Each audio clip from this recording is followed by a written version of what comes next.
আসসালামু আলাইকুম, কেমন আছেন আপনারা সবাই? আমরা আলহামদুলিল্লাহ ভালো আছি। আজকে হলো আকাশটা অনেক মেঘলা জানেন, কিন্তু বৃষ্টি হয় না। আল্লাহ কেন আমাদের দিনাজপুরে বৃষ্টি দিচ্ছে না বলেন? এই দেখেন আকাশটা কত মেঘলা, আর বাতাসও নাই, শুধু মেঘলাই আকাশ হয়ে আছে। দেখে মনে হচ্ছে কি কত যে জোরে বৃষ্টিটা হবে, কিন্তু বৃষ্টিই নাই। আল্লাহ কেন যে আমাদের উপর নারাজ হয়ে আছে, দিনাজপুরে বৃষ্টিই দিচ্ছে না আল্লাহ। তো আজকে আমি পাঙ্গাস মাছ রান্না করব। রান্না করতে চলে এসেছি আমি। পাঙ্গাস মাছ রান্না করব, সজনা রান্না করব। তো সব কিছু আমি রেডি করে নিয়েছি, আর পাঙ্গাস মাছটাকে ভেজে নিচ্ছি।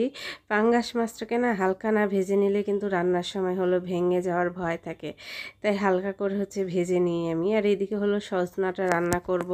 আমি তো এর আগে ভিডিওতেই বলেছিলাম, মাঝে মধ্যে আমার পাঙ্গাস মাছ খেতে ভালো লাগে। আমার খুব প্রিয় মাছ না এটা, কিন্তু মাঝে মধ্যে খেতে কিন্তু ভালোই লাগে। তো অনেকেই আছে যে লোক লজ্জায় বলতে পারে না পাঙ্গাস মাছ তাদের পছন্দের মাছ, পাঙ্গাস মাছ খেতে অনেক ভালো লাগে। অনেকেই আছে যে বলতে পারে না লোক লজ্জায়। তো আমি বলি কি, এত লজ্জা কিসের? ভালো লাগে, লাগতেই পারে, পছন্দের খাবারও হতেই পারে পাঙ্গাস মাছ। তাহলে এতে লজ্জার কি আছে বলেন?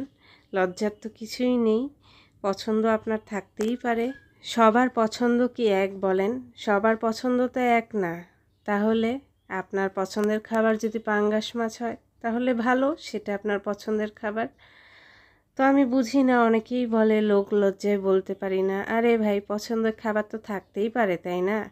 হতে পারে আপনার পছন্দের খাবার অনেক দামি দামি খাবার, দামি দামি মাছ, এরকম হতেই পারে। তো পাঙ্গাস মাছও তো একটা মাছ, মানুষ তো খায় এই মাছটা। তাহলে কারো যদি এটা পছন্দের খাবার হয়, তাহলে লজ্জার কিসের? আর সেই মানুষটাকে লজ্জা দেওয়ার কারণটাও কিসের বলেন? কত মানুষই তো আছে বলে যে আমার ভর্তা ভাত খুব প্রিয় খাবার, আমার পান্তা ভাত খুব প্রিয় খাবার। তাহলে এগুলো যদি বলা যেতে পারে প্রিয় খাবার হিসেবে, তাহলে পাঙ্গাস মাছটার প্রতি কেন এত অবহেলা?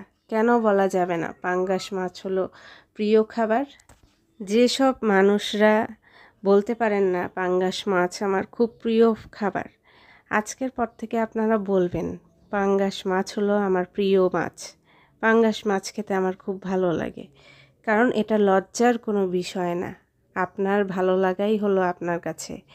কারণ কোনো মানুষ কিন্তু আপনাকে এটা খাওয়াচ্ছে না, কোনো মানুষ কিন্তু আপনার ভালো লাগাকে পূরণ করছে না। আপনি আপনার নিজের ভালো লাগাটাকে নিজেই পূরণ করছেন। তাহলে নিজে মাছ কিনে এনে আপনি খাচ্ছেন, মানুষ কি খাওয়াচ্ছে আপনাকে? তাহলে লজ্জা কেন পাবেন? লজ্জার কোনো বিষয় নেই এখানে। কত মানুষই তো আছে যে বলে যে আমার বাঙালি খাবার ভালো লাগে না, আমার চাইনিজ খাবার ভালো লাগে। তাহলে সে নিজের বাঙালি খাবারটাকে অবহেলা করে চাইনিজ খাবারকে পছন্দ করছে।